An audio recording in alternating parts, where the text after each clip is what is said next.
कहते हैं दिल्ली को 7 बार बसाया गया। कभी किला राय पिथौरा के नाम से तो कभी सीरी के नाम से। 5वीं बार दिल्ली का नगरीकरण किया गया फिरोजाबाद के नाम से।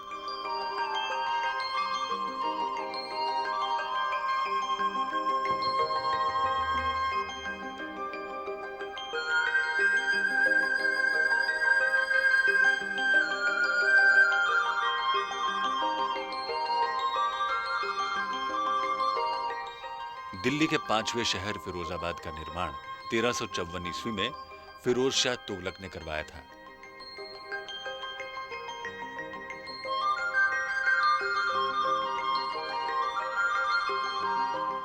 तत्कालीन फिरोजाबाद दक्षिण में हौज खास से लेकर उत्तर में पीर गायब तक फैला हुआ था।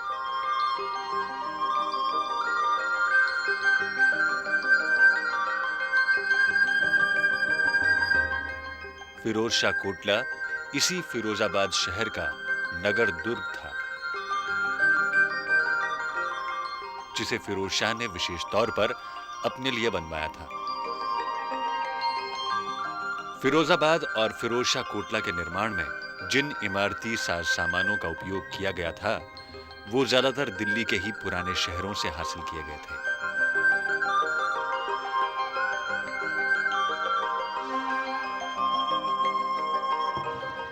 फिरोज शाह तुगलक के समय में किला राय पिथौरा, सीरी और जहांपना जैसे शहर दिल्ली के ही दूसरे नाम थे।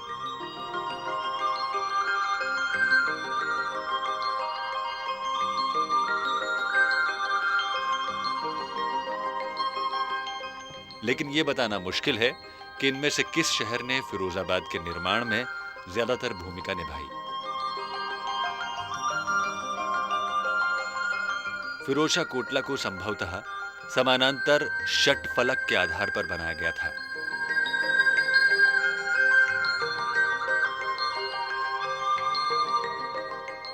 जिसमें प्रत्येक कोण पर एक गोल बुर्ज और हर दीवार के मध्य में एक दरवाजा था।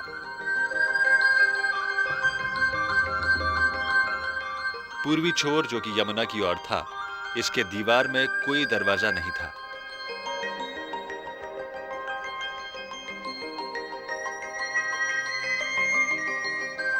आज भी किले के बाहरी दीवार जहां कहीं भी वर्तमान में है, लगभग 60 फुट ऊंची है।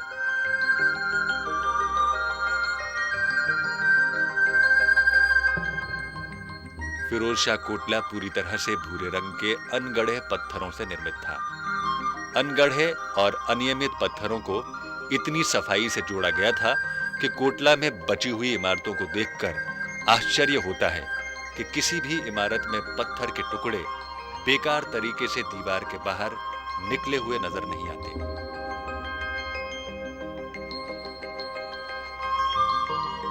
किले के अंदर 3 अनगढ़े पत्थरों से निर्मित आयताकार अहाते हैं।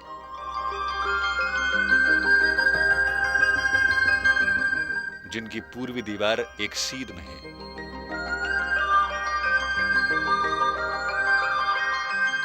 बीच का अहाता अन्य 2 अहातों से बड़ा है, जिसमें उत्तर और दक्षिण दिशा में स्थित अहाते के पश्चिम में रुकावट आ गई है। वर्तमान में उत्तरी अहाते का केवल आंशिक तौर पर ही पता चल सकता है, जो काफी हद तक आधुनिक इमारतों से ढका हुआ है। दक्षिणी अहाता, जिसका कि एक स्वतंत्र प्रवेश द्वार है, आधुनिक इमारतों को घेरता है।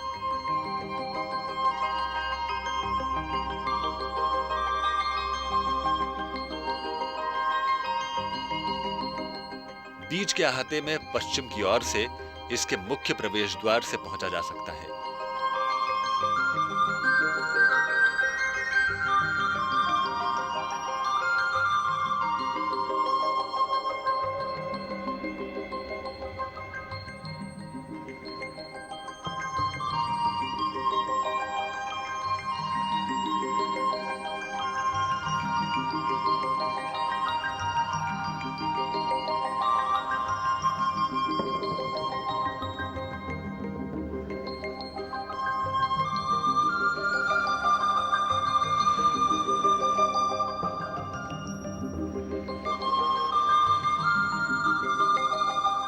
उत्तरी अहाते के प्रवेश द्वार के अवशेष यहां देखने को मिलते हैं।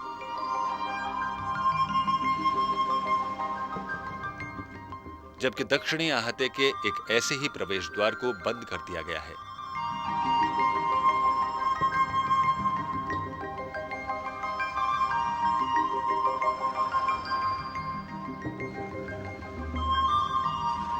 पूर्वी दीवार के ऊपर छत से अनेक सीढ़ियां नीचे की ओर यमुना नदी के किनारे तक जाती थीं।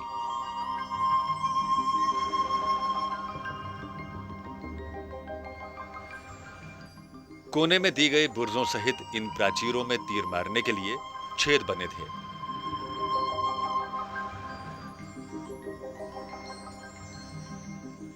लेकिन यहां तीरंदाजों के खड़े होने के लिए चबूतरा नहीं है। शायद ऐसे चबूतरे रहे भी होंगे तो उन्हें बाद में हटा दिया गया होगा।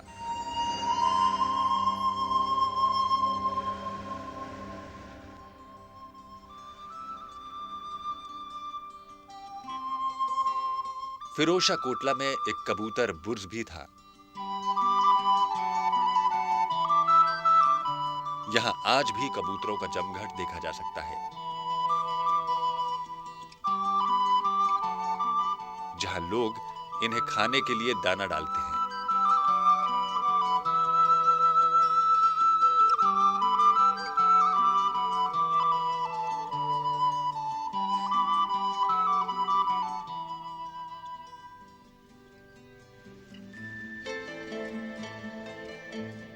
शम्स शिराज के अनुसार फिरोजाबाद के अंदर 3 महल थे।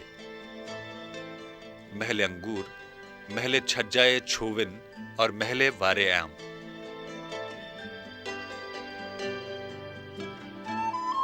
अंगूर महल जो खान, मलिक, अमीर और बड़े बड़े अधिकारियों के स्वागत के लिए बनवाया गया था, वहीं महल छज्जाए छोविन कुछ मुख्य और खास सेवकों से संबंधित था। महल वारे आम जनता के लिए बनवाया गया था और संभवतः सुल्तान यहीं आम जनता से मिलता था और उनकी बातें सुनता था। हालांकि फिरोजशाह कोटला के खंडहरों से इन महलों का पता अभी तक नहीं चल पाया है। शम्स शिराज के अनुसार, जिसने सल्तनत कालीन इतिहास का महत्वपूर्ण वर्णन किया है, वो लिखते हैं कि फिरोजाबाद शहर में 7 किले थे, जिसे फिरोजशाह तुगलक के प्रधानों ने बनवाया था।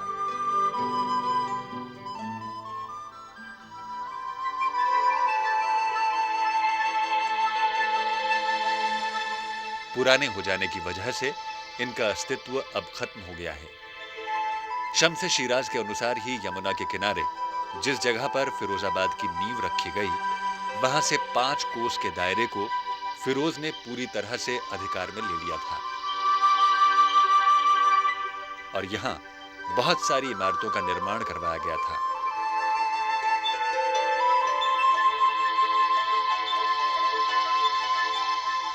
यहां तक कि फिरोज ने अपने महल के आसपास अपने दरबारियों के लिए भी इमारतें बनवाई थी।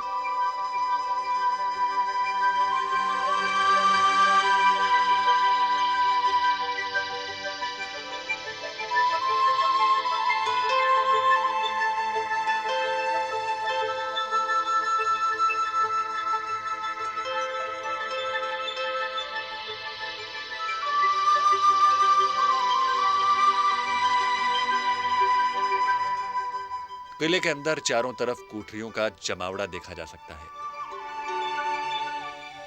संभवतः ये कोठरियां फिरोज के दरबारियों के लिए बनवाई गई होंगी।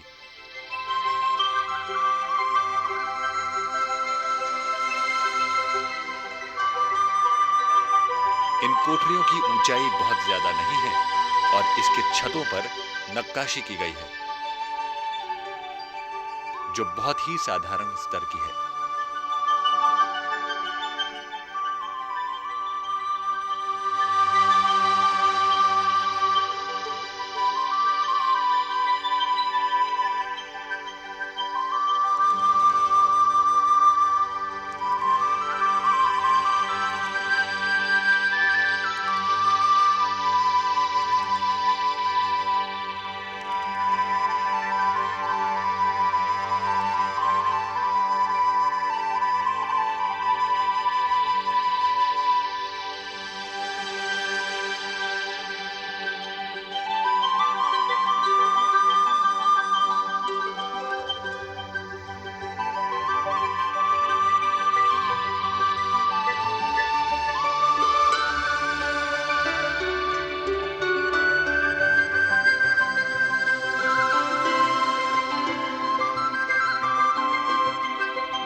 फिरोज शाह कोटला के अंदर 3 सुरंगें भी मौजूद थीं,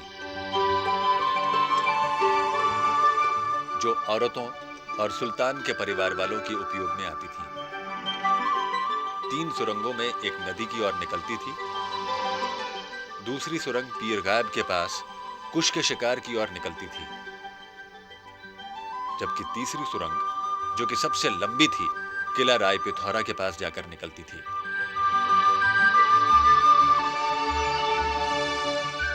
सुरंगें इस समय के किलों और महलों में एक विशेष भूमिका निभाती थी, जिनसे खामोशी के साथ किले से बाहर आया और जाया जा सकता था।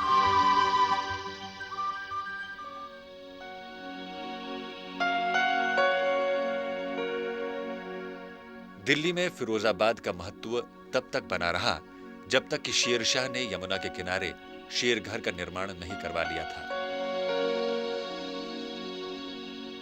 और यही कारण है कि जब फारसी आक्रमणकारी तैमूर ने 1398 में दिल्ली पर आक्रमण किया, तो उसने फिरोजाबाद के द्वार पर ही अपना डेरा डाला।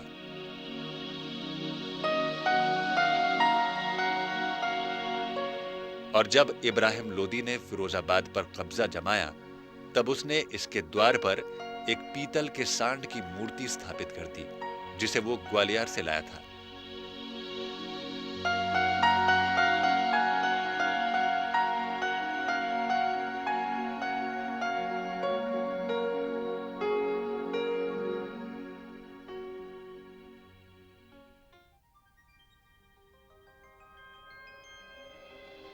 शम्स शिराज के अनुसार फिरोज शाह ने 9 मस्जिदों का निर्माण करवाया था, जिसमें 8 जनता के लिए और एक खास अपने लिए। उसके अनुसार जनता के लिए बनाई गई मस्जिदें इतनी बड़ी थीं कि इनमें 10,000 लोग एक साथ नमाज पढ़ सकते थे। कोटला के अंदर इस जामा मस्जिद का निर्माण 1354 में फिरोज शाह ने करवाया था।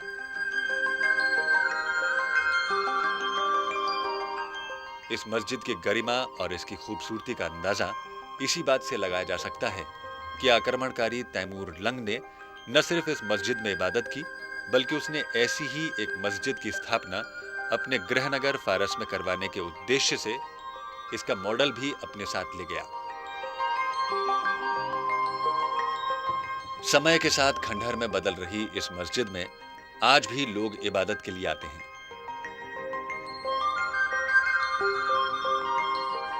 सल्तनत कालीन मस्जिदों में ऐसी बहुत कम ही मस्जिदें हैं जहां लोगों का इबादत के लिए आना जाना लगा रहता है।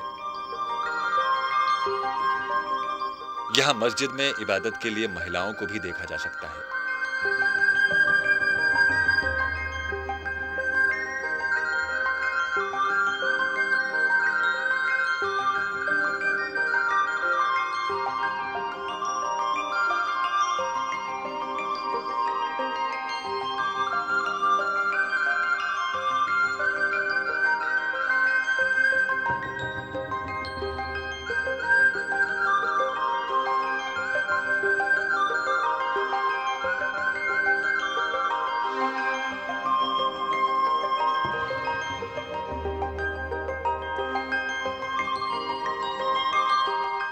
मस्जिद के आंगन के कोठे और प्रार्थना कक्ष अब समाप्त हो गए हैं।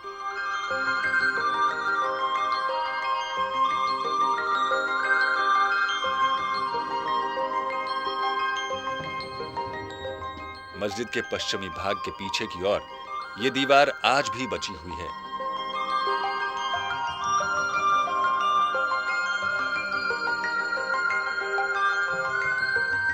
हालांकि यहां भी धीरे-धीरे दीवारों से प्लास्टर उतरने लगा है।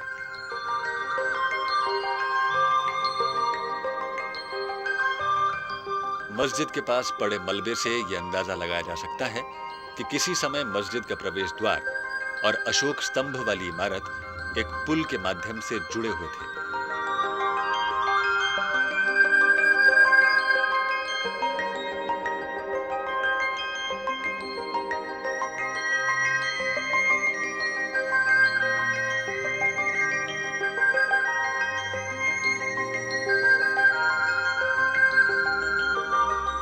इस मस्जिद के निर्माण में उन्हीं साज सामानों का उपयोग हुआ है जो फिरोज शाह के समय उपलब्ध थे, जैसे भूरे पत्थर और मोर्टार की दीवारें,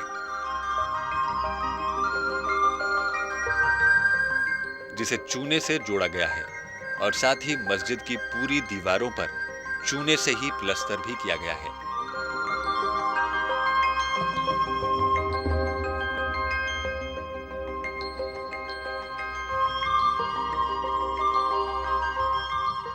दीवारों पर प्लस्तर का प्रयोग सर्वप्रथम तुगलकों ने ही शुरू किया था।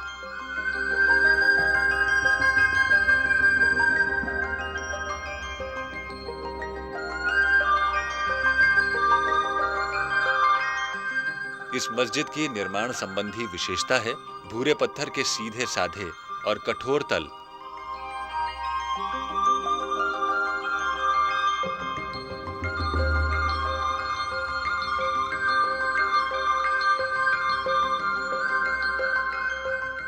इस शैली को तुगलकों ने संभवतः सिंध, पंजाब या फिर अफगानिस्तान से लिया था।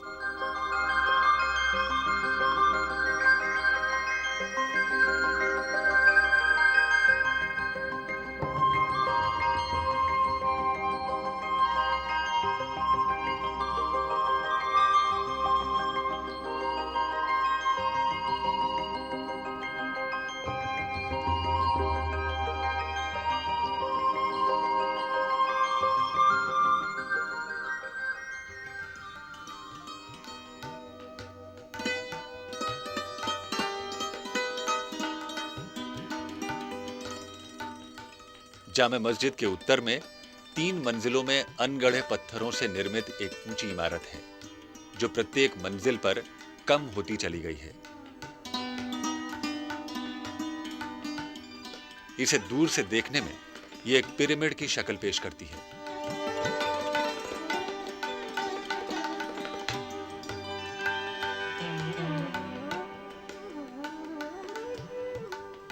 इस इमारत के चारों ओर बहुत सारे मेहराब युक्त कमरे हैं, जो अनगढ़े पत्थरों से बने हुए हैं।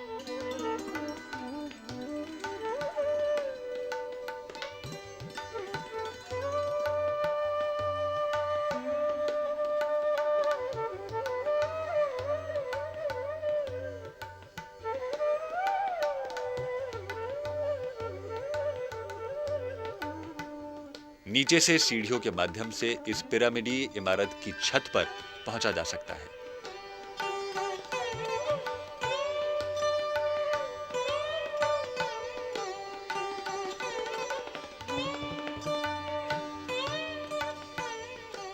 जहां एक बहुत ही खूबसूरत अशोक स्तंभ स्थापित है।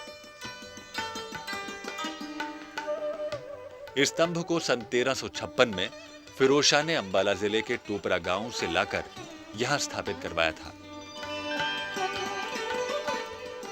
ध्यान से देखने पर ऐसा प्रतीत होता है कि प्रारंभ में इसे पत्थर की वेदिकाओं के बीच लगाया गया था। हल्के गुलाबी रंग का यह अशोक स्तंभ, जो कि एक ही पत्थर द्वारा निर्मित है, 42 फुट 7 इंच लंबा है। इसके ऊपर का 35 फुट भाग पॉलिश किया हुआ है, जबकि शेष नीचे का भाग खुरदुरा है।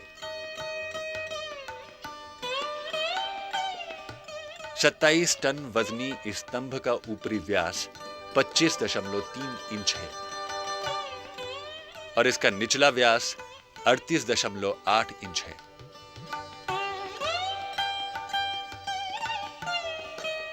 स्तंभ पर चारों ओर अशोक के समय प्रचलित लिपि में अशोक के राज्यादेश लिखे हुए हैं।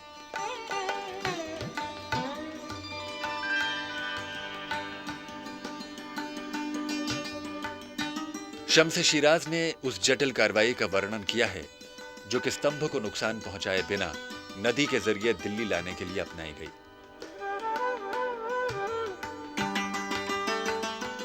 तैमूर ने अपने आक्रमण के दौरान जब फिरोज शाह कोटला में इस स्तंभ को देखा तो उसने कहा था कि आज तक उसने जितने भी देशों का दौरा किया, ऐसा स्मारक उसने कहीं नहीं देखा।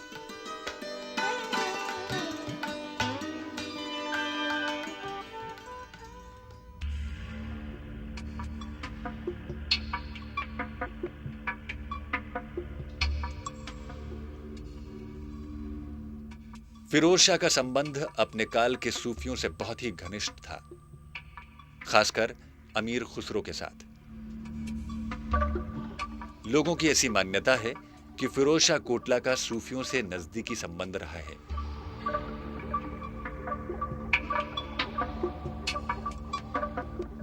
अतः यह एक पवित्र स्थान है।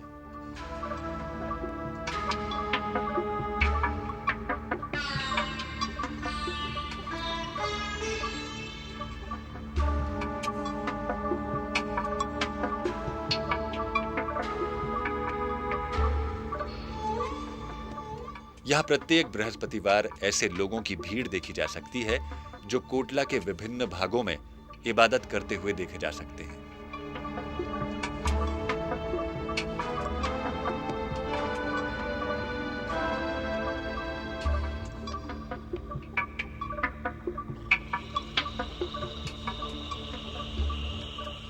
यहां चारों ओर फैली हुई कोठरियों में लोग दिए और मोमबत्ती जलाकर अपनी आस्था प्रकट करते हैं।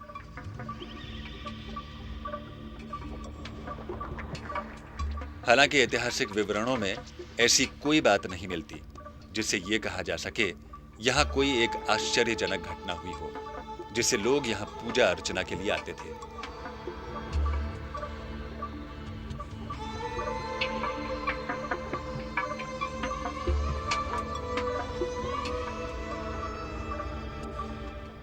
लेकिन हमारे भारतीय समाज में किसी चीज या बात के प्रति आस्था का बना लेना एक बहुत बड़ी बात होती है।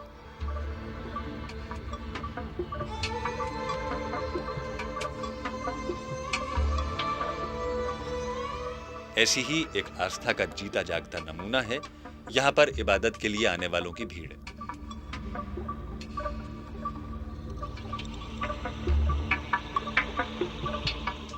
इस भीड़ में हर उम्र और हर वर्ग के लोग देखे जा सकते हैं।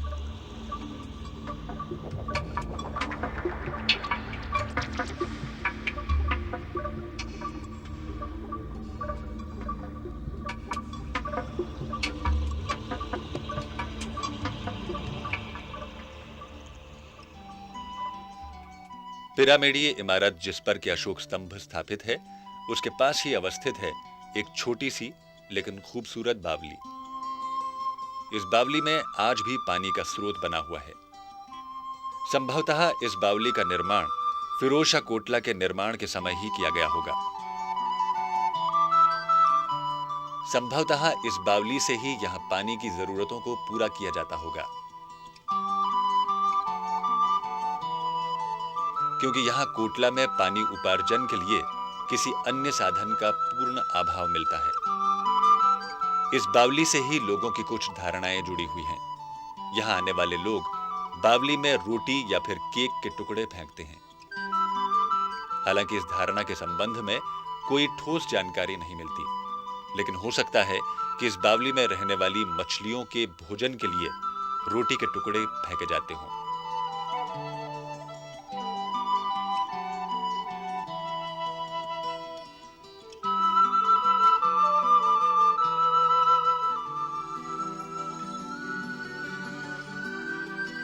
पूरे फिरोज शाह कोटला में बृहस्पतिवार को लोगों का मेला लगा रहता है।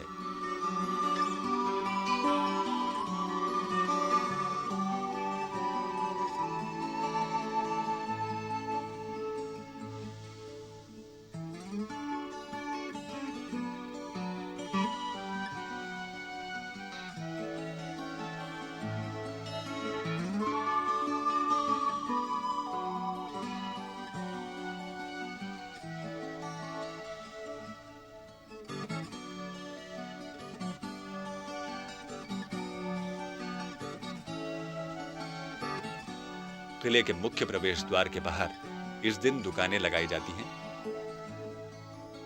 जहां पूजा के लिए फूल और बत्ती के साथ साथ मिठाइयां और अन्य खाने की चीजें भी बेची जाती हैं।